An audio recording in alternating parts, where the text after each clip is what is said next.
Bonjour, merci d'avoir acheté ce box découverte. Sachez que chaque mois, vous pourrez découvrir 6 autres vins avec un thème complètement différent. Ce mois-ci, nous irons dans l'extrême nord-est de l'Italie, dans le Friuli-Venezia Giulia, qui est une zone qui se trouve en dessous de l'Autriche, contre la Slovénie. C'est la zone des grands blancs qualitatifs et c'est aussi l'endroit de mes racines. Voyons voir un peu ce qu'il y a dans ce box. Et je mets mes lunettes pour ça.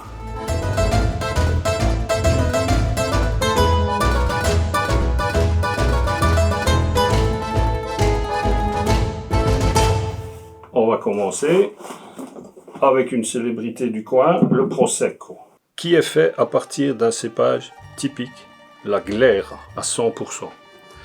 C'est un brut, un extra brut, qui est équivalent à un champagne, mais nettement moins cher. Et il provient d'un petit village qui est tout près de Trieste et qui s'appelle Prosec. C'est ce qui a donné le nom à ce vin. C'est mieux connu dans la région vénitienne. C'est le vin typique de l'apéritif, du chin-chin, des célébrations. Ça va très bien aussi sur un plateau de fruits de mer.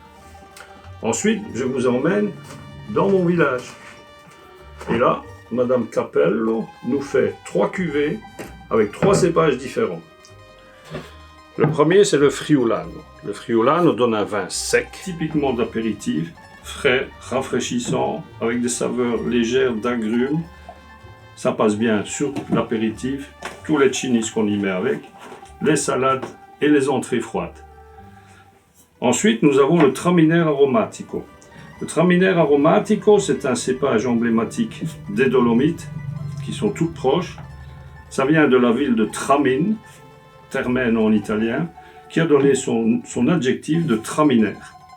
Nous avons ici un vin sec, mais gras en bouche, avec des saveurs qui rappellent les fruits exotiques, le litchi, les fruits de la passion. C'est délicieux en apéritif et avec tous les plats de la cuisine asiatique, avec des poissons ou des viandes blanches cuisinées avec des fruits. C'est pas tout, hein. Toujours dans la même maison, un vin un peu plus structuré à base de Ribolla Gialla, qui est un cépage emblématique du Frioul. On ne le retrouve que là. Ici, ça donne des vins plus gras, plus longs en bouche et qui demandent une cuisine plus élaborée, une cuisine de viande blanche, de poisson en sauce crémée ou une cuisine végétarienne. Je vous emmène ensuite à la frontière, tout près de Gorizia, sur la colline des Blaireaux, avec un vin provenant d'un cépage Pinot Grigio, qui est le cousin germain du Pinot Gris français.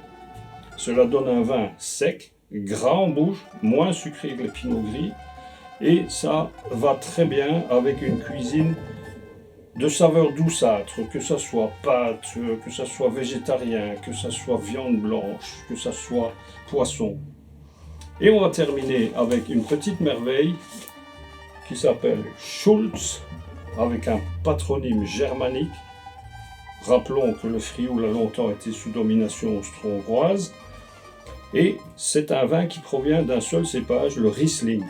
Grand Riesling. Pas le Riesling pour la choucroute, ça pourrait, mais c'est plutôt pour aller sur des grands poissons, des grandes viandes blanches.